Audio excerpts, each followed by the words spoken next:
Hello, welcome, नमस्कार, जय हिंद, जय भारत, वंदे मातरम। Welcome all of you, welcome to the class. मेरा नाम है प्रियांशु और मैं आप सभी का मेरे भाई एक बार फिर से स्वागत करता हूँ इस बेहतरीन से चलते हुए एक मॉक टेस्ट के सीरीज में। तो भाई 25 आपका एग्ज़ाम स्टार्ट हो जाएगा, ठीक है। 25 को ही अपना एग्ज़ाम क्या हो जाएगा, स्टार्ट हो जाएगा। और जिसकी कड़ी में हमारा मॉक टेस्ट डेली बेसिस पर जा रहा है भाई, ठीक है। तो हम क्या करने वाले हैं आज के मॉक टेस्ट में मेरे भाई, क्वेश्चंस करेंगे, ठीक है, जो कि एग्ज़ाम पॉइंट ऑफ व्यू से बेहतरीन होगा। भाई साहब, ट्रेंड के बेसिस पर सवाल ला रहा हूँ मैं। जो भी ट्रेंड पूछे गए 2023 से लेके अब तक जितने भी सवाल पूछे गए ना भाई, ठीक है, तो वहाँ से कुछ कुछ सवाल उठा कर मैं लेके आ रहा हूँ, ठीक है ना। तो आपको क्या करना है कि मेरे साथ आपको प्रिपरेशन करनी है भाई, ठीक है, क्योंकि भाई साहब हौसलों को उड़ान देनी है, ठीक है। और इसी कड़ी में मैं आपका इस सेशन में भाई साहब आप स्कोर बताते चलना, ठीक है। और हाँ, एक सब्सक्राइब कर देना भाई, ठीक है, सब्सक्राइब कर देना, ठीक है। अपना 500 का फैमिली कम से कम तो मतलब पूरा हो जाए, है कि नहीं, ठीक है। चलो, हाँ, दूसरी बात कि मैं फार्मूला रिवीजन का सीट लेके आऊँगा, ठीक है। फार्मूला रिवीजन, ठीक है, लास्ट टाइम करेंगे 24 को, ठीक है। और उस दिन अपना फार्मूला रिवीजन कर लेंगे, इसके बाद आगे का देख लेंगे, ठीक है भाई। चलो मैं आगे, चलो आ जाओ। है ना। टू आइडेंटिकल कंडक्टिंग स्पेयर्स है, ठीक है। A and B carry charge plus q and minus q are brought into contact and then separated. What is the final charge on each. Charge बताना है उन दोनों पे, चार्ज कितना होगा जब दो समान चार अलग गोले ए और बी पर क्रमशः प्लस क्यू और माइनस क्यू आवेश है, उन्हें आपस में छूकर अलग कर लिया जाता है, ठीक है, सटाकर अलग कर लिया गया है, तो प्रत्येक पर अंतिम आवेश क्या होगा बताओ। आपके पास समय है भाई, सब बताना है, बताओ, है ना। नहीं बताओगे दिक्कत होगी, परेशानी होगी, समस्या। भाई साहब जो भी परेशानी समस्या हो मेरे से कमेंट में आप पूछ सकते हो कि भाई साहब कितना नंबर और कितने मार्क्स और क्या क्या पढ़ना चाहिए तो लास्ट टाइम, ठीक है भाई, समझे। चलो बना, एक बात मुझे बताते चलो, ठीक है भाई, एक बात मुझे बताते चलो, है ना, कि जब दो समान चालक गोला, जैसे मान लो कि एक गोला ए है, ये ए है और ये बी है, एक पर प्लस क्यू चार्ज है और एक पर माइनस क्यू चार्ज है। उन्हें न टच कराया गया और फिर हटा लिया गया। अब सेपरेट कर लिया गया, गोला ये यहाँ आ गया और गोला भी यहाँ चला गया। जब तक सटाया गया तो क्या हुआ था भाई, क्या हो जाएगा इस कंडीशन पर, तो प्रत्येक पर अंतिम आवेश हो जाएगा मेरे भाई जीरो। क्यों? क्योंकि सटा के अलग कर लिया गया है, अब इस पर जीरो चार्ज होगा ना, है ना, इसीलिए इस पर चार्ज जीरो होगा। सवाल अच्छे अच्छे बनेंगे भाई, ठीक है। इसीलिए आपको याद रखना पड़ेगा कि हर चीज़ किस तरीके से होता है। अगर आपने इलेक्ट्रोस्टैटिक नहीं पढ़ा, मैं यहाँ पर थ्योरी नहीं बता पाऊंगा भाई, क्योंकि इसमें डीप जाना पड़ेगा कि जब इसको सटाया जाता है, मतलब एक तरीके से आप बोलो कि इसको सटा के हटाया जाता है, तब क्या होता है। ये चीज़ आपका कैपेसिटर में भी होता है। इसके लिए आपको ना मेरे प्रीवियस लेक्चर में जाना पड़ेगा, अभी तो मैं नहीं बता सकता, माफ़ करना। मैं अभी इतना बता सकता हूँ कि जब सटा कर हटाओगे तो इस पर चार्ज, दोनों गोलों पर चार्ज हो जाएगा जीरो, ठीक है। ठीक है, आगे बढ़ता हूँ मैं। बोला an ideal gas of 2 moles expands isothermally at 300 kelvin from volume 2 litre to 4 litre, find work done. Work done निकालना है जब एक आदर्श गैस 2 मोल 300 केल्विन पर समतापी रूप से 2 लीटर और से 4 लीटर तक फैलती है, किया गया कार्य ज्ञात करना है। बताओ क्या हो जाएगा इसका राइट आंसर, बताओ। बताते चलो भाई, चलो मैं बता दूं, ठीक है। अब जरा बात ध्यान से देना, ठीक है। क्या मैं बोल रहा था, हाँ, कि वर्कडन निकालना है तो डब्लू बराबर होता है मेरे भाई, देखो डब्लू बराबर क्या क्या होता है। डब्लू बराबर होता है NRT लॉग भी फाइनल बटा भी इनिशियल, ठीक है, ये होता है फॉर्मूला। लॉग NRT लॉग भी final minus sorry by log initial, ठीक है। अरे यार ये क्या हो रहा है, चलो छोड़ो। तो ये जो मैंने करा, ठीक है, तो मुझे क्या बताना है, हाँ, तो ये जो फॉर्मूला हमने लिखा, यहाँ पर हम क्या बात करेंगे कि भाई साहब वर्क डन निकालना है। एन बराबर कितना है 2 मोल, ठीक है। डब्लू बराबर मैं लिखूंगा डब्लू बराबर एन 2 मोल है। आर का वैल्यू आपको पता होना चाहिए 8.314 होता है, ठीक है। और टेम्परेचर कितना है भाई साहब 300 केल्विन। और यहाँ पर भी फाइनल कितना है 4 लीटर लॉग में 4 नीचे आ जाएगा 2, ठीक है। तो यहाँ पर आ जाएगा डब्लू बराबर 2 इंटू 8.314 इंटू 300 लॉग 2, ठीक है। समझ में आ रही मेरी बात, log 2 होता है ना। तो एक बात और मुझे बताते चलना, जब तुम्हें इतना बात पता है तो तुम इसका कैलकुलेशन नहीं कर लोगे। हाँ, एक चीज़ जिसका तुमको वैल्यू नहीं पता होगा, जिसका मान है log 2 का वैल्यू होता है 0.693, ठीक है। log 2 का वैल्यू होता है 0.693, इससे मल्टीप्लाई करा लो। W बराबर 2 इंटू 8.314 इंटू 300 इंटू कितना हो जाएगा 0.693। इसको जब मल्टीप्लाई तुम कराओगे तब तुम्हारा राइट आंसर आएगा भाई। मैंने बोला था पहले भी भाई सब कैलकुलेटिव क्वेश्चंस होंगे, ठीक है, कैलकुलेटिव क्वेश्चंस होंगे। इसीलिए मैंने थंबनेल में भी वही बना के रखा है कि भाई सब कमजोर दिल वाले, हाँ जी भाई, दूर होके रहो, दूर होके रहो। मैंने डब्लू बराबर कितना आ जाएगा, मैं इसको मल्टीप्लाई करा दूँ क्या, 3 दूना 6 हो जाएगा 600। यानी डब्लू बराबर फाइनल जो हो जाएगा 600 इंटू 8.314 इंटू 0.693। अगर तुम इसको मल्टीप्लाई करते हो मेरे भाई तब जाके तुम्हारा कुछ काम बनता है। तो एक काम कर लेता हूँ मैं क्या कर लेता हूँ कि मेरे भाई डब्लू बराबर 600 इंटू 8.31 लेता हूँ एक को, और एक को 0.69 ले लेता हूँ, ठीक है। ये 2 अंक यहाँ से हटाऊंगा मैं, ये 2 जीरो उठा दूंगा। तो डब्लू बराबर हमारे पास क्या जाता है 6 छत्तीस 18 8 हासिल 1 8 छक्का 48 है 1 49 यानी 4986 4986 4986 4986 4986, ठीक है, इंटू 0.69, इससे मल्टीप्लाई कर लो, ठीक है। मैं 6 से ही तब तक के लिए मल्टीप्लाई करके देख लूँ क्या, डायरेक्ट मैं 6 से कर रहा हूँ, 9 को छोड़ रहा हूँ, इसके बाद अप्रॉक्स देख लेंगे, ठीक है। अगर इधर आता है तो, वरना तो भाई साहब पूरा करना ही पड़ेगा, ठीक है। 4986, ठीक है, 4986 को मल्टीप्लाई करता हूँ मैं 6 से, ठीक है। तो डायरेक्ट मैं कर ला रहा हूँ 4986 इंटू 0.6 से, ठीक है।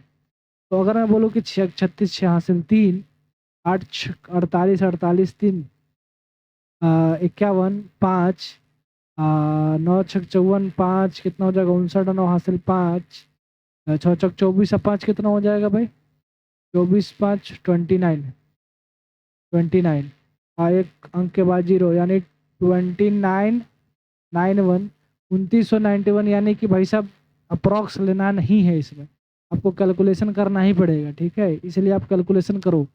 डब्लू बराबर क्या हो जाएगा 600 इंटू 8.314 इंटू 0.693, इसका तुम मल्टीप्लाई कर लो और मल्टीप्लाई करके मुझे आंसर कमेंट में बता देना। मैं इसका आंसर आपको नहीं बता रहा हूँ भाई, ठीक है, क्योंकि भाई साहब यहाँ पर मल्टीप्लाई जब तक नहीं करोगे तब तक तुम्हारा राइट आंसर नहीं आएगा। इसलिए मेरे भाई मैं आपको नहीं बता सकता इसका आंसर राइट क्या होगा, क्योंकि भाई साहब देखो सब में 34 34 34 आ रहा है, ठीक है। और यहाँ पर साइन चेंज मतलब नंबर चेंज कर रहा है, इसलिए आपको मल्टीप्लाई करना ही पड़ेगा। और ये फार्मूला आपको ध्यान रखना ही पड़ेगा, क्योंकि भाई साहब फार्मूला पर ही बेसिक सवाल बनते हैं, ठीक है। आगे बढ़ जाऊँ मैं, चलो बढ़ जाओ। मोनोएटॉमिक आइडियल गैस n बराबर 1 mole is heated at a constant value volume if it delta T is equal to इतना, फाइंड हीट सप्लाइड। हीट कितना लगेगा भाई, हीट बताना है तुमको, हीट कितना लगेगा, ठीक है, मोनोएटॉमिक गैस के लिए बताओ।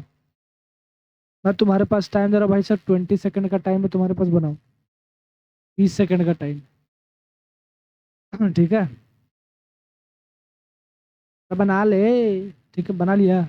चल आगे देख, देख मेरे भाई, मैं क्या बोल रहा था कि भाई साहब जैसे तुम मोनोएटॉमिक गैस बोले ना, मोनोएटॉमिक आइडियल गैस के बारे में बात कर रहा हूँ। किसके बारे में बात कर रहा हूँ, मोनोएटॉमिक आइडियल गैस के बारे में बात कर रहा हूँ। तो याद रखना, मोनोएटॉमिक गैस के बारे में बात कर रहा है और हीट सप्लाइड पूछ रहा है। तो Q बराबर होता है NCV डेल्टा टी, ठीक है, NCV इंटू डेल्टा टी। तो Q बराबर एन का वैल्यू कितना है, एन का वैल्यू 1 है, अच्छा मोनोटॉमिक के लिए CV कितना होता है? CV होता है मोनोटॉमिक के लिए 3R/2। ठीक है, अगर यही डायटॉमिक होता तो 7R/2 ले रहे होते। ठीक है, लेकिन अभी लेना हमको 3R/2 into 3R/2 into delta T का वैल्यू कितना है? 20 केल्विन। एक काम करो, Q बराबर 1 इंटू 3 इंटू R का वैल्यू तुम्हें पता है कितना होता है? 8.314। ठीक है, और नीचे तो 2 है ही है, इंटू 20। इसको उड़ा लो भाई, पहले ही काट लो। ठीक है, तो आ जाएगा Q बराबर 1 इंटू 3 इंटू 10 इंटू कितना 8.3। ऐसे कर लो, तो Q बराबर यहाँ से एक पॉइंट हटा लो, इसको उड़ा लो, आ जाएगा तुम्हारे पास 3×3 = 9, 8×3 = 24। 249 के आसपास आ रहा है, 249 के आसपास आ रहा है। तो देखो 249 है हमारे पास, राइट ऑप्शन। समझ में आ रहा है? अप्रॉक्स लेके चलते रहना भाई, सब सवाल बनते रहेगा। आगे चलो। An ideal gas expands adiabatically from 27 degree Celsius to 127 degree Celsius, find work done. भाई सब इफिशियंसी और कार्नोट इंजन साथ में पूछ लिया। कार्नोट इंजन का इफिशियंसी के बारे में पूछा है ना? हाँ, नहीं नहीं नहीं, इफिशियंसी नहीं, यहाँ पे वर्क डन पूछा हुआ है। ठीक है, वर्क डन तुम्हें बताना है कि एडियाबेटिकली एक्सपेंड करता है तो वर्क डन कितना होगा। ठीक है, चलो बताओ। हाँ बताओ बताओ बताओ, याद रखना कौन सा प्रोसेस पूछ रहा है, एडियाबेटिकली। ठीक है, adiabatically from 27 degree to 127 degree Celsius. बनाओ बनाओ बनाओ बनाओ, इसका आंसर बताओ मुझे। जिगर बसेर के नच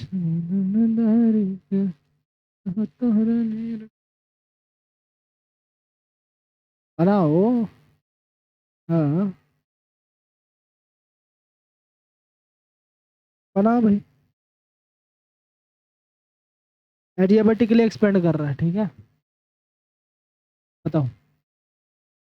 तो इसका राइट आंसर क्या होगा भाई? देखो पूछ क्या रहा है, वर्क डन। एक बात बताओ, फर्स्ट लॉ से तुम क्या बोल सकते हो? डेल्टा क्यू बराबर डेल यू प्लस का डेल डब्ल्यू। ठीक है, यही ना होता है? तो एडियाबेटिकली प्रोसेस में तो भाई सब क्यू होता है 0, यानी डेल्टा डब्ल्यू बराबर डेल्टा यू होगा, सॉरी माइनस का डेल्टा यू होगा, है कि नहीं? बोलो। अच्छा डेल यू बराबर क्या होता है? N C V into delta T. तो एन क्या है भाई? एन कितना है? एन बराबर 2 है। सी वी कितना दिया है? 20। डेल्टा टी अब यहाँ पर भाई साहब सेल्सियस में दिया हुआ है, केल्विन में लिखना है। तो 27 + 273 कर लो, और 127 + 273 कर लो। अरे भाई 273 कर लो, ये आ जाएगा केल्विन में तुम्हारा, ये आ जाएगा 300 केल्विन, और ये आ जाएगा तुम्हारा 7×3 = 10, 0 हासिल 1, 7×2 = 0 हासिल 1, 2×3 = 4, 400 केल्विन आ जाएगा। यानी यहाँ से हम 400 में से 300 घटाएंगे तो आ जाएगा, डेल्टा टी है ना, इसीलिए 400 में से 300 घटाना पड़ेगा अपन को। तो यहाँ से अपना जो राइट आंसर आ जाएगा 20×2 = 40 इंटू 100, यानी कितना 4000 जूल आ जाएगा। आ जाएगा 4000 joule. Option number A is right option. ठीक है, फॉर्मूला का खेल है भाई साहब, समझने का, क्वेश्चन समझने का खेल है। ठीक है, आगे बढ़ लो। The efficiency of a Carnot engine, efficiency of a Carnot engine किस पे डिपेंड करता है भाई? कार्नोट इंजन की दक्षता किस पर निर्भर करती है? किस पर? वर्किंग सबस्टांस पे? नहीं भाई साहब, रिजर्वर के टेम्परेचर पर डिपेंड करता है इफिशियंसी। ठीक है, गैस कांस्टेंट नहीं, प्रेशर पे नहीं। कैसे करता है भाई इफिशियंसी? एन ईटा बराबर 1 माइनस का T2 अपॉन T1, यही तो फॉर्मूला होता है। यहाँ पर रिजर्वर का टेम्परेचर पर डिपेंड कर रहा है। समझ में आ रही बात? समझ में आ गई? हाँ, तो किस पे डिपेंड करता है? रिजर्वर के टेम्परेचर पर डिपेंड करता है। कार्नोट इंजन वर्क्स, ठीक है, Carnot engine works between 600 kelvin से 300 केल्विन। इसका इफिशियंसी बताना है, कितना इफिशियंसी होगा। Carnot engine works between 600 kelvin to 300 kelvin, efficiency क्या होगा भाई बताओ? इफिशियंसी अभी मैंने बताया, ईटा बराबर 1 माइनस क्या होता है? T2/T1, है ना, ये होता है। तो ईटा बराबर 1 - T2/T1 और यहाँ पर परसेंटेज में पूछा है तो 100% लगा लो भाई। तो ईटा बराबर 1 - T2, ऊपर जो होता है छोटा वाला रखना हमेशा। कभी कभी ये सेल्सियस में देता है तो केल्विन में चेंज कर लेना। 600 इंटू हो जाएगा 100 के बराबर। एन बराबर हो जाएगा ईटा बराबर 600 में से 300 जाएगा, 300/600 यानी 1/2 इंटू 100%। काट लो, 50% है इसका राइट आंसर। 50% जो होगा इफिशियंसी होगा ईटा इसका। क्या होगा ईटा इसका कितना होगा 50% जो होगा। अपन राइट ऑप्शन नंबर सी को लेके चलेंगे भाई, ठीक है। आगे बढ़ लो भाई। A Carnot engine absorbs 1000 joule यानी कि हीट ऑब्जॉर्व कर रहा है, ठीक है, at 400 kelvin and rejects at 300 kelvin. Work done पूछ रहा है भाई, वर्क डन बताओ। एक कार्नोट इंजन है जो 400 केल्विन क्या करता है, 400 केल्विन पर 1000 जूल ऊष्मा ग्रहण करता है और 300 केल्विन पर त्याग देता है। कार्य याद करना है, बताओ। डब्लू निकालना है, डब्लू। तो देखो डब्लू बराबर क्या होता है, इफिशियंसी क्या होता है, इफिशियंसी ईटा बराबर W/Q होता है। ईटा क्या होता है भाई, ईटा 1 - का T1 अपॉन होता है T2 बराबर डब्लू। डब्लू क्या है भाई, वर्क डन, जो कि अपन को निकालना है। क्यू कितना है 1000 जूल, 1000 जूल। तो 1 - T1 टेम्परेचर 1 जिसका जो कम हो 300 वाला ऊपर रखेंगे और कौन सा 400 वाला नीचे रखेंगे, ठीक है। और W/100 सॉरी, क्या हो जाएगा 100/400 बराबर डब्लू, यानी यहाँ पर हो जाएगा 1000। E0 से E0 चल जाएगा, ये 1000 ऊपर जाएगा और 4 नीचे होगा, डब्लू यहाँ रहेगा। 4 दूना 8, ठीक है, और यहाँ जाएगा 2, 4 × 5 = 20 यानी 0। 250 जूल कितना आएगा, 250 जूल जो होगा अपन का राइट आंसर होगा भाई, ठीक है। डब्लू बराबर जो होगा 250 जूल जो होगा वो राइट आंसर होगा। याद रखना इस फॉर्मूला को, ईटा होता है W/Q और यहाँ से हम ईटा बराबर 1 - T1/T2 रखेंगे और यहाँ से W/Q जो कि Q अपन को गिवन है, Q गिवन है कितना 1000 जूल और T1 T2 इफिशियंसी से हम डिवाइड कर, बात खत्म है भाई, ठीक है। समझ में आ रही बात मेरी, चलो बढ़िया भाई।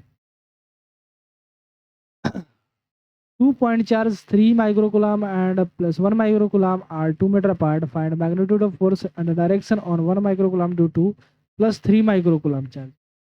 2 पॉइंट चार्ज है, 2 बिंदु आवेश है, 3 माइक्रोकुलाम और एक है 1 माइक्रोकुलाम का। 2 मीटर पे सेपरेट करा गया है इन्हें और तुमसे पूछा गया कि बल का मान और दिशा दोनों ही निकालना है।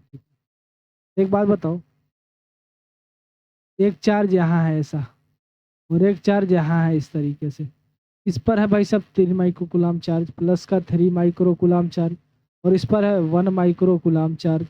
दोनों के बीच की दूरी जो है ना भाई वो कितना है, दोनों के बीच का दूरी कितना दिया है 2 मीटर दिया है, 2 मीटर गिवन है दूरी। तो तुम बोलोगे हाँ भाई हम निकाल सकते हैं। F बराबर क्या होता है K Q1 Q2/R² है कि नहीं। यहाँ से K का वैल्यू होता है 9 × 10⁹। Q1 का वैल्यू कितना है 3 × 10⁻⁻6 माइक्रोकुलाम में, 1 × 10⁻⁻6 माइक्रोकुलाम में और 2 मीटर नीचे हो जाएगा। यानी यहाँ से मैं बोल सकता हूँ F जो होगा भाई, F जो होगा वो कितना होगा 9 या 27, 27 × -12 और 10⁻9 आ जाएगा -3 और नीचे आ जाएगा 2, ठीक है। तो यहाँ से अपन क्या बोल सकते हैं, अपन क्या बोल सकते हैं यहाँ से कि 2 एकम 2, ठीक है, और 2 तिहाई 6 पॉइंट 1 बचेगा यहाँ पे तो 2 × 5 = 10 यानी 13.5 इंटू 10⁻³ न्यूटन, ये वाला आंसर आएगा। लेकिन तुम्हें कहीं ऑप्शन दिख नहीं रहा, क्यों नहीं दिख रहा मैं बताऊं। यहाँ पर जो मीटर है ना, ठीक है, वो जो मीटर है वो मीटर नहीं है, वो होगा मिलीमीटर में, समझ रहे हो ना। वो मीटर नहीं होगा, वो होगा मिलीमीटर में। यानी कि यहाँ पर जो अपना सवाल जो है ना वो टाइपिंग मिस्टेक है, यहाँ पर जो सवाल होगा वो 2 मिलीमीटर होगा, समझ रहे हो मेरी बात। यहाँ पर मीटर नहीं होगा, 2 मिलीमीटर होगा, तब जाके आपका आंसर मैच कर रहा होगा। ठीक है, तो देख लो, इसको सही कर लेना भाई। ठीक है, 2 मिलीमीटर होगा, इसको सही कर लेना, 2 मिलीमीटर होगा। ठीक है, तो यहाँ पर अगर 2 रहता तो मिलीमीटर होता, तो यहाँ पर 10⁻³ होता, इससे ये कट जाता, आंसर आ जाता 13.5 न्यूटन। अब बोलोगे भाई दोनों में ही ऑप्शन मिल रहा है तुमको 13.5 न्यूटन, 13.5 न्यूटन, बोलोगे हाँ भाई, हम भी बोलेंगे हाँ भाई सही बोल रहे हो तुम, तो 13.5 न्यूटन का ही बल तो लग रहा है। लेकिन भाई साहब दोनों में ही एक चीज़ अंतर है, एक रिपल्सिव है और दूसरा अट्रैक्टिव है। एक रिपल्सिव और दूसरा अट्रैक्टिव। एक बात बताओ, जब दो प्लस चार्ज आपस में कुछ दूरी पर रखे जाए तो क्या करेंगे? एक दूसरे को पर भाई सब विकर्षित करेंगे, ये इसको इधर भगा देगा, इसको इधर भगा देगा, यानी रिपल्सिव नेचर का फोर्स होगा। जो फोर्स होगा ये ऑप्शन नंबर 1 वाला फोर्स होगा, रिपल्सिव नेचर का फोर्स होगा। ठीक है भाई, An equipotential surface has zero potential difference between any 2 points. Which is the following is true? एक समविभव सतह पर किसी भी दो बिंदुओं के बीच विभवांतर शून्य होता है, इनमें से क्या सही है बताना है। क्या electric field zero everywhere on surface? क्या इलेक्ट्रिक फील्ड हमें मतलब इलेक्ट्रिक फील्ड जीरो होता है surface? Electric field is perpendicular to the surface. Potential is maximum field lines lie along surface. देख भाई, दो ऑप्शन तो ऐसे काट लेते हो। ठीक है, अब इन दो ऑप्शन में से तुमको चूज करना है। इलेक्ट्रिक फील्ड हमेशा ही जीरो होता है क्या? है ना, पोटेंशियल डिफरेंस की बात की है भाई, तो नहीं भाई सब, इसको नहीं लेके चलेंगे हम, इस चीज को लेके चलेंगे कि electric field is perpendicular to the surface, so that the potential difference is zero. समझ रहे हो? जीरो कर दोगे तो भाई सब पोटेंशियल डिफरेंस जीरो करने के लिए फिर इलेक्ट्रिक फील्ड जीरो कर दोगे तो फिर दिक्कत हो जाएगा ना, इसीलिए electric field perpendicular to the surface होगा इसका राइट ऑप्शन। ठीक है, यानी कि इलेक्ट्रिक फील्ड जीरो एवरीवेयर नहीं, ऑन सरफेस, इसके लिए ऑप्शन सही नहीं है। ठीक है, समझ रहे हो? Electric field is perpendicular to the surface, ये थ्योरी का बेहतरीन सवाल है भाई। ठीक है, यहाँ पर दिमाग घुमाने वाला सवाल है थोड़ा सा। ठीक है ना, आगे बढ़ जाओ। देखो, a thin rod of length 1 metre carries a linear charge density lambda इतना है, find a total charge। Charge तुमसे पूछ रहा है, लीनियर चार्ज डेंसिटी गिवन है। क्या गिवन है? लीनियर चार्ज डेंसिटी गिवन है, और तुमसे पूछ रहा है कि टोटल चार्ज मुझे बता दो भाई, टोटल चार्ज कितना है बताओ, बताओ। एक बात बताओ कि जो लीनियर चार्ज डेंसिटी होता है उसको लैम्डा से सूचित किया जाता है। लैम्डा बराबर होता है क्या? लैम्डा बराबर होता है क्या? लैम्डा बराबर होता है Q/L, और यहाँ पर हमसे पूछा गया है Q, यानी लैम्डा इंटू एल। लैम्डा कितना होगा? 2 × 10⁻⁻6 इंटू एल। लंबाई कितना है? 1 मीटर, यानी 2 × 10⁻⁻6 गुलाम चार्ज होगा, या फिर इसको बोल सकते हो 2 माइक्रो गुलाम। ऑप्शन में ये भी दे सकता है भाई, लेकिन अपने पास ऑप्शन जो है ये है। समझ में आया? लीनियर चार्ज डेंसिटी एक होता है सरफेस चार्ज डेंसिटी, सिग्मा से डिनोट किया जाता है भाई। ठीक है, सिग्मा सिग्मा सिग्मा बराबर Q/E, ये वाला होता है, ये होता है surface charge density, surface charge density. ठीक है, ये होता है भाई साहब linear charge density, linear charge density. ठीक बा, ठीक बानू हो, चल आगे बढ़ जा, ला भाई अब बनावा। Gold leaf electroscope shows divergence when a charge rod is about near this indicates. क्या इंडिकेट करता है भाई? Gold leaf electroscope shows divergence. ठीक है, डाइवर्जेंस हो करता है when a charge rod is about near, यदि उसके सामने किसी चार्ज को लाया जाए। इंडिकेट्स क्या, ये क्या सूचित करता है? क्या सूचित करता है बताओ? जब तुम मेरा इलेक्ट्रोस्टैटिक का जब तुम पढ़ो ना जाके, मेरा भाई मैंने बताया इलेक्ट्रोस्टैटिक पढ़ो, स्टैटिक पढ़ो, उसमें गोल्ड लीफ इलेक्ट्रोस्कोप के बारे में मैंने बता रखा है। किसके बारे में? गोल्ड लीफ इलेक्ट्रोस्कोप के बारे में बता रखा है। ठीक है, और दूसरी बात, सिर्फ गोल्ड लीफ इलेक्ट्रोस्कोप नहीं भाई, मैंने मिल्कन्स का ऑल ड्रॉप एक्सपेरिमेंट भी समझा रखा है। मिल्कन्स का all drop experiment, oil drop वाला, हाँ, क्वांटाइजेशन ऑफ चार्ज, ये भी समझा रखा है। इसलिए तो मैं बता रहा था तुम्हें कि भाई तुम क्या कर लो, प्रिपरेशन कर लो। ठीक है, ऐसे नहीं वन शॉट डाल रहा था। ठीक है, मैराथन डाल रहा था मैं ना, लॉजिक है भाई।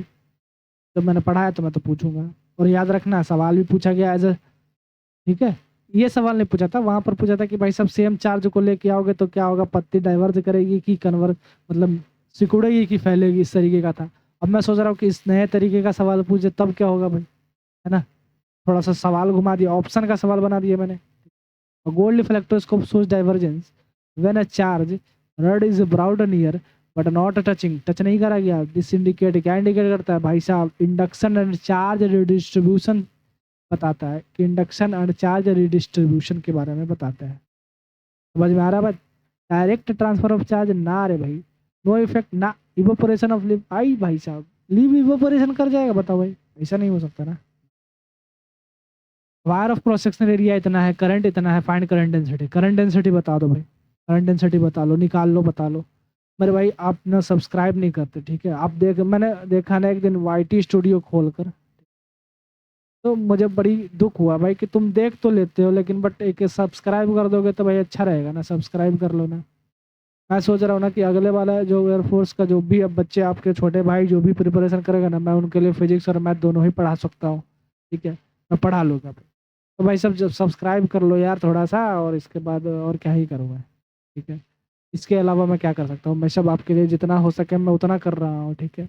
हर रोज़ आपके पास मॉक टेस्ट, हर रोज़ आपके पास मतलब मॉक टेस्ट पे मॉक टेस्ट जा रहा है, ठीक है? दूसरी बात, मैं फार्मूला क्लास में रिवीजन भी लगाऊंगा आपके लिए, समझ रहे हो ना?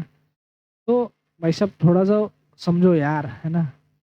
ठीक है, चलो आगे बढ़ो। प्रश्न संख्या 6 बोल रहा है कि 2 × 10⁻⁶ मीटर स्क्वायर, ठीक है, तार में 4 एम्पियर की धारा भरे, धारा घनत्व निकालना है। धारा घनत्व क्या होता है भाई, एक बात बताओ? J = I/A होता है, करंट अपॉन एरिया।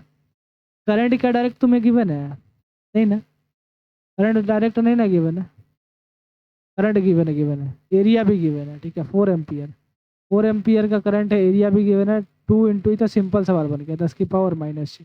इसे ही काट लो, आ जाएगा 2 × 10⁻⁶, 2 × 10⁻⁶ एम्पियर इंटू मीटर स्क्वायर, ठीक है? आ जाओ। At a junction current 5 ampere, 3 ampere inter, one branch carries 2 ampere out by KCL, the remaining out current is कितना होगा? कितना करंट रिमेन आउट हो जाए, ठीक है? 5 एम्पियर और 3 एम्पियर की धारा बह रही है, एक शाखा से 2 एम्पियर बाहर ले जाती है, तो KCL के अनुसार उस आउट धारा क्या होगा? कुछ इस तरीके से भाई, यहाँ से 5 एम्पियर एंट्री कर रहा है, यहाँ से 3 एम्पियर एंट्री कर रहा है, यहाँ से 2 एम्पियर बाहर जा रहा है। तो यहाँ पर क्या हो जाएगा? इंटर करने वाले करंट को जोड़ दिया जाता है I1, I1 + I2, ठीक है? I1 + I2 माइनस का I3 कर दिया जाता है। I1 कितना हो जाएगा? 5 + 3 माइनस का 2, 8 में से 2 जाएगा, 6 एम्पियर का करंट आएगा, 6 एम्पियर का करंट आएगा, ठीक है? अब KCL के बारे में जो जिन्होंने नहीं पढ़ा, वो करंट इलेक्ट्रिसिटी मेरा वो जाके चैप्टर देख लो भाई साहब, वन शॉट में डाल रखा है मैंने पूरा का पूरा। ये तो भाई साहब इस तरीके का है, मैंने तो लूप के बारे में बता रखा है ना? समझ लो, आगे बढ़ लो। 3 resistors 2 ohm, 3 ohm, 6 ohm are connected such that 3 ohm and 6 ohm are in parallel. That combination in series with 2 ohm equivalent resistance कितना होगा? 2 ओम, 3 ओम और 6 ओम प्रतिरोध ऐसे जोड़े हैं कि 3 ओम और 6 ओम समानांतर है और उनका संयोजन 2 ओम के साथ श्रृंखलाबद्ध में है। अब भाई साहब बड़ी अच्छा सवाल, 2 और 3 ओम तो समानांतर में है, सॉरी 3 ओम और 6 ओम समानांतर में है, और इनका जो कॉम्बिनेशन है इस 2 ओम के साथ क्या लगा है? लगा है शायद श्रृंखला में, यानी कि श्रेणी क्रम में। तो पहले मैं इसका बता दो, इसका 3 ओम और 6 ओम का क्या बता दो तुम? 3 और 6 ओम का ये बता दो मुझे, 3 और 6 ओम का समानांतर यानी आर इक्विवेलेंट बता दो। आर इक्विवेलेंट मैं डायरेक्ट बता रहा हूँ भाई साहब, 3 × 6/3 + 6, ठीक है? 18 बाई कितना हो जाएगा? 9, यानी इसका आर इक्विवेलेंट 2 ओम आ जाएगा। बोल, अब इसके इक्विवेलेंट के साथ ये जो है श्रृंखला में लगा हुआ है, यानी 2 ओम यहाँ है होगा कुछ इस तरीके से, और ये जो होगा 2 ओम यहाँ होगा।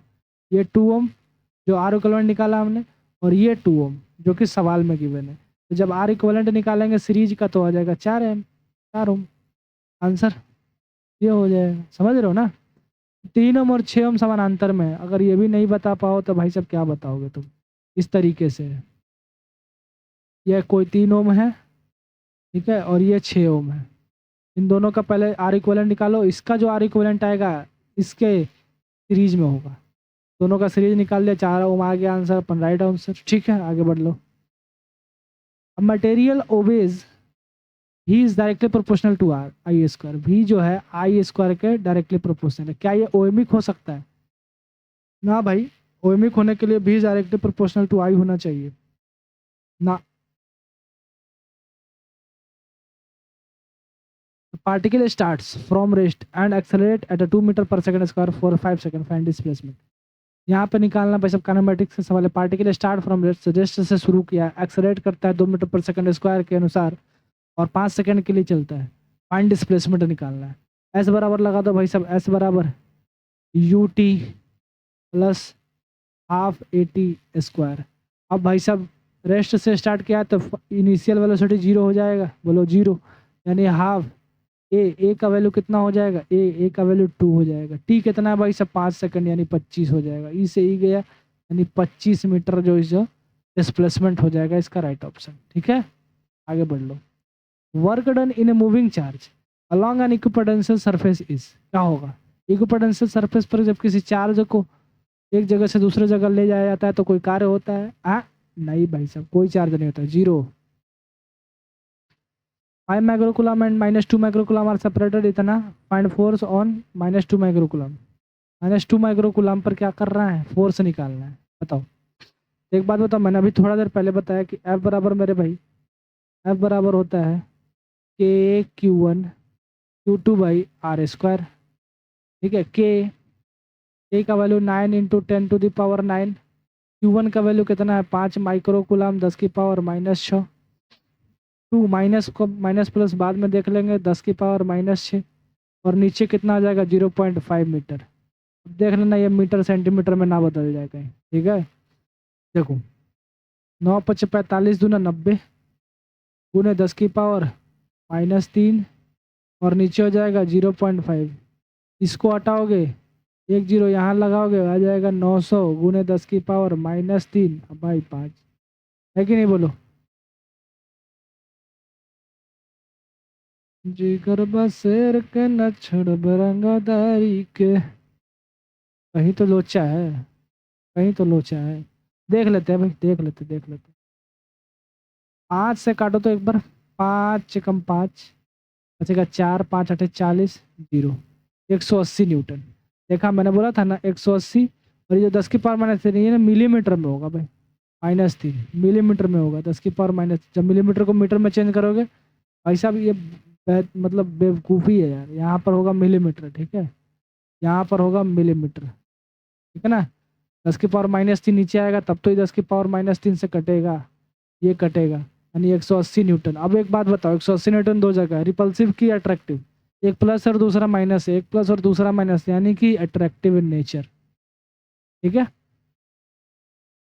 याद रखना, या मीटर नहीं है, ये मिलीमीटर है।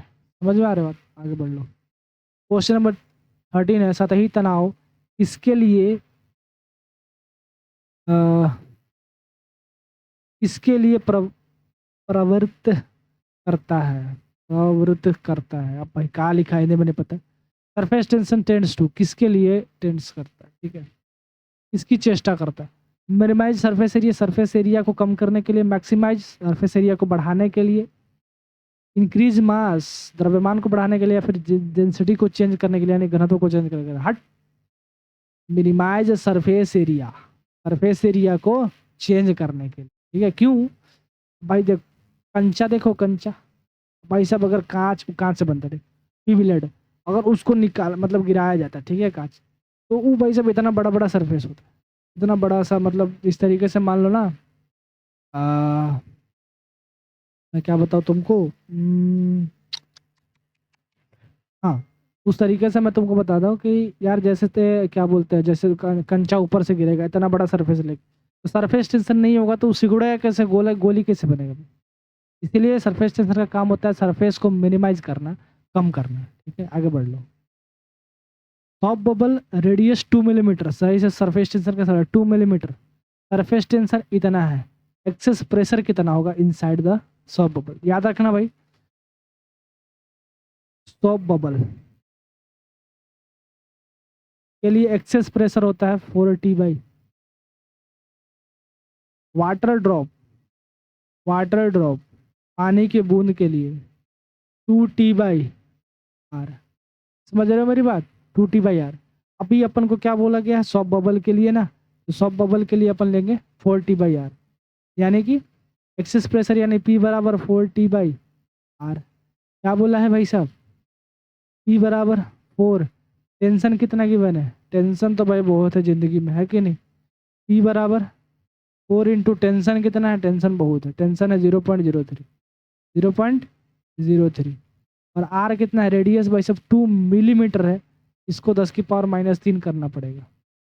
इससे इसको उड़ा लो तो 2 ऊपर चल जाएगा, 0.03 इंटू 10⁻³ आ जाएगा 3। इसको हटा लो तो यहाँ से 2 जीरो हट जाएगा, 30 गुने 3 आ जाएगा, यानी कि 60 पास्कल आ जाएगा। 60 पास्कल आंसर इसका राइट ऑप्शन होगा। ठीक है, कैलकुलेशन और फॉर्मूला के साथ जब आपका कॉम्बिनेशन बनता है ना भाई साहब, तब जाके सवाल बनता है इस तरीके से। ठीक है, आगे बढ़ लो। 15 नंबर सवाल है, drift velocity in a conductor depends on, किस पे डिपेंड करता है भाई? Drift velocity in a conductor किस पे डिपेंड करता है? तो कंडक्टर में भाई साहब इलेक्ट्रिक फील्ड पर डिपेंड करता है। वीडी बराबर ई, वीडी बराबर E into E tau by, ये होता है भाई साहब formula, E tau by M. Wire of resistivity इतना है और लेंथ भी गिवन है और एरिया भी गिवन है। रेजिस्टेंस तुमको बताना है कि कितना रेजिस्टेंस होगा। आर बराबर रो एल बाई ए। रो का वैल्यू कितना है भाई? हाँ ये वाला 1.6 इंटू 10⁻⁻8। ठीक है, अच्छा रो हो गया। एल का वैल्यू कितना है भाई? 2 मीटर है। ठीक है, और एरिया कितना है भाई साहब? 10⁻⁻6।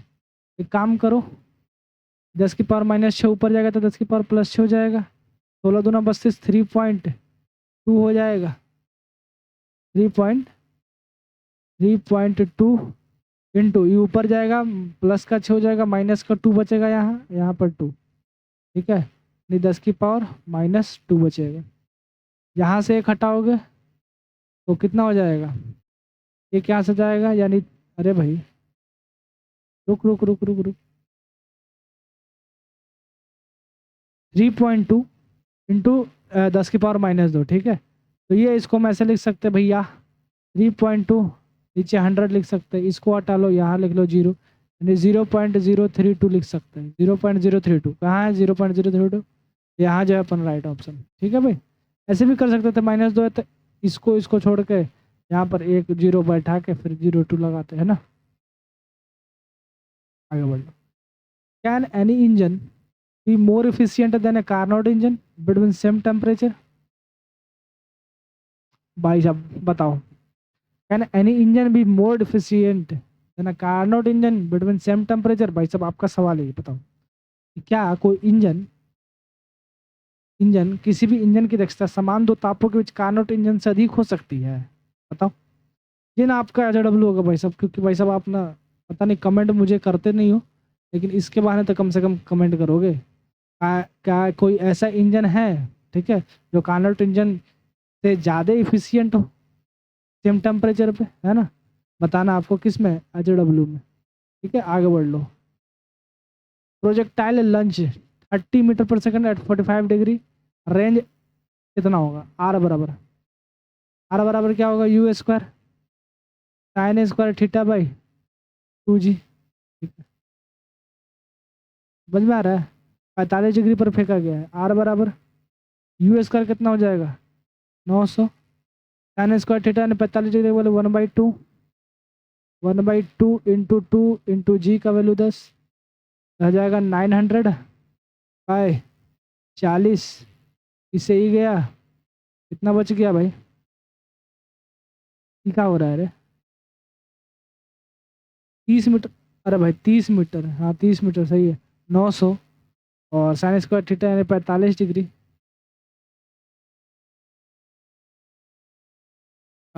ठीक तो है भाई। 900 दो दूना 4, 4 दाही 40, 0 से 0 कट गया और 4 दूना 8 आ गया। ऑप्शन में बाई मिस्टेक कुछ गलत है क्या? फिर से मैं देख ले रहा हूँ। ठीक है, देख लो। आर बराबर क्या होता है? आर बराबर यू स्क्वायर। अरे भैया, साइन 2 थीटा बाई आर बराबर यू। अरे यार, आर बराबर कितना हो जाएगा?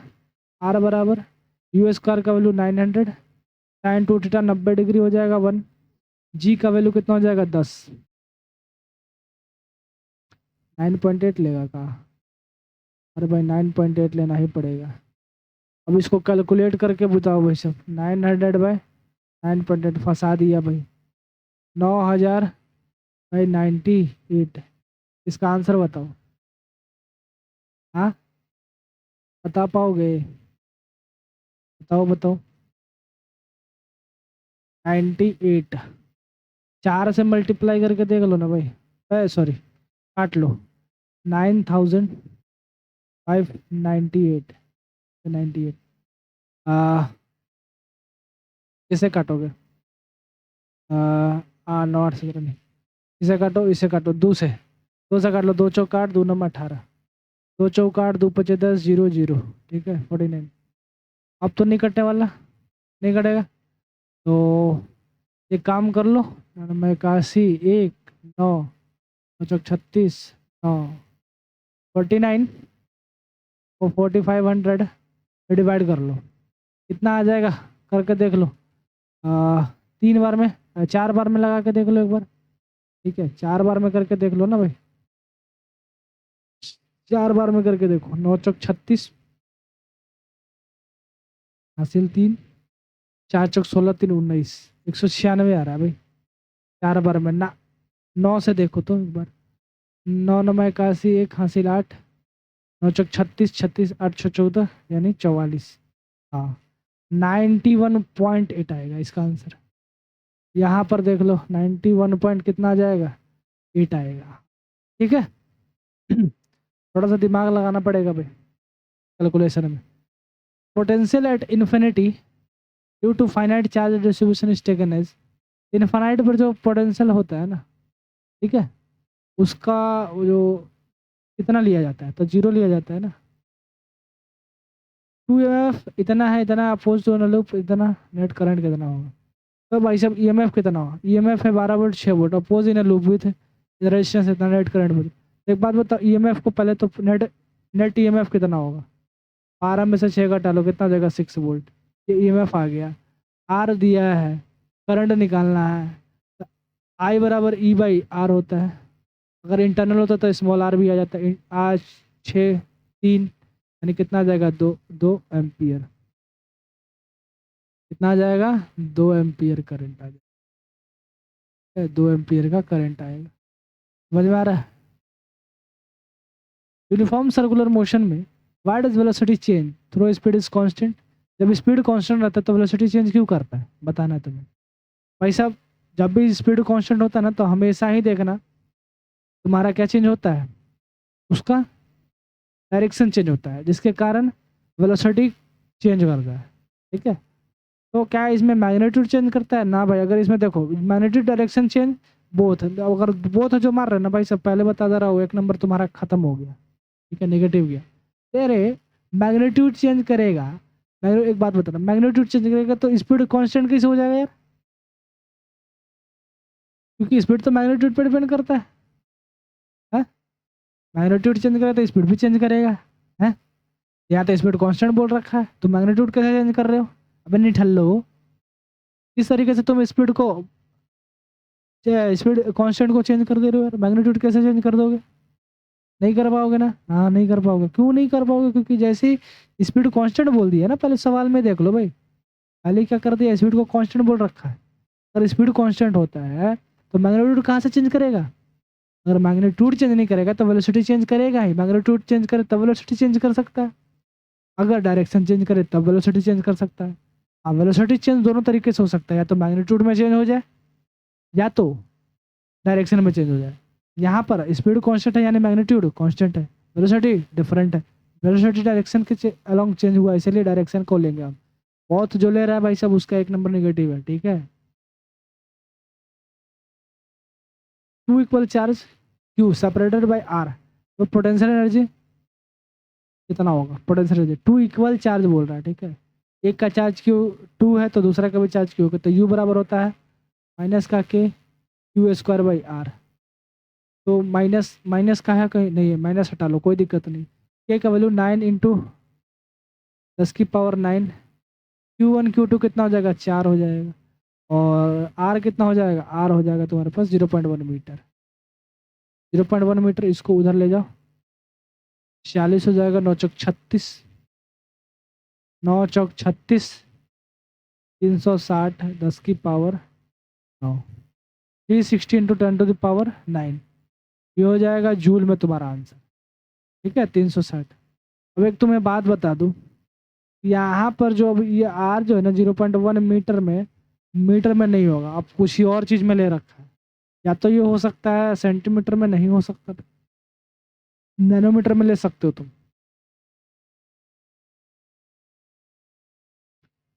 नैनोमीटर में अगर तुम ले रहे हो, हम्म, चक्कर है बाबू भैया, ये आर का चक्कर है, ठीक है। इसको तुम आर का चक्कर बता सकते हो, ठीक है। जहां जहां आर ये दे रहा है ना, बड़ी उल्टा सीधा कर रहा है, ठीक है, ऑप्शन गलत है। लिक्विड ड्रॉप के लिए, हाँ मैंने बताया ना अभी, लिक्विड ड्रॉप के लिए 2T/R एक्सेस प्रेशर, 2T/R है कि नहीं बोलो। तो 2 × T का वैल्यू कितना है भाई दिया है का एक्सेस प्रेशर। अच्छा फॉर्मूला ही पूछ लिया, फॉर्मूला ही पूछ लिया भाई, 2T/R, 2T/R, ठीक है। Current 0.5 ampere passes for 4 minute, charge का चार्ज कितना होगा, Q is equals to I into T. I का वैल्यू 0.5 एम्पियर, टाइम 4 मिनट है, सेकंड में चेंज कर लो, इससे यू डालो, 5 चौक 20 छक 120 कूलॉम। 25 नंबर प्रश्न संख्या 25, ए पार्टिकल मूविंग सर्कुलर रेडियस इतना है, स्पीड ये है, सेंट्रीपिटल एक्सलेरेशन क्या होगा। सेंट्रीपिटल एक्सलेरेशन भाई साहब AC, ठीक है है ना। सेंट्रीपिटल एक्सलेरेशन पूछ रहा है, AC V² होता है, वेलोसिटी गिवन है 4 हो जाएगा, V का स्क्वायर 0.5, इसको ऊपर ले जाओ 8 बार में उड़ा लो, 8 मीटर पर सेकंड स्क्वायर इसका राइट आंसर। तो मेरे भाई एक बात बताओ, इन भाइयों को मज़ा आ गया, और हाँ इसका आंसर तुम मुझे HW में दोगे, ठीक है आगे बढ़ दो। और भाई मुझे एक बात बताओ, सब्सक्राइब क्यों नहीं करते तुम, सब्सक्राइब क्यों नहीं करते भाई। सब्सक्राइब तुमको करना ही करना पड़ेगा भाई, कर लो जैसे करो, सब्सक्राइब कर लो भाई, सब्सक्राइब, ठीक है। वो कमेंट जरूर बताना और HW जरूर बना के लाना, क्योंकि मेरे भाई लास्ट टाइम फार्मूला रिवीजन मैं ही कराऊंगा, ठीक है। और कोई फार्मूला नहीं छोड़ूंगा, याद रखना, 11th हो या फिर 12th हो, सारा का सारा फार्मूला रिवीजन अपन ही कराएगा। कौन कराएगा, यस अपन कराएगा अपन, ठीक है। चलता हूँ तब तक के लिए, बाय टाटा बाय, जय हिंद मेरे भाई।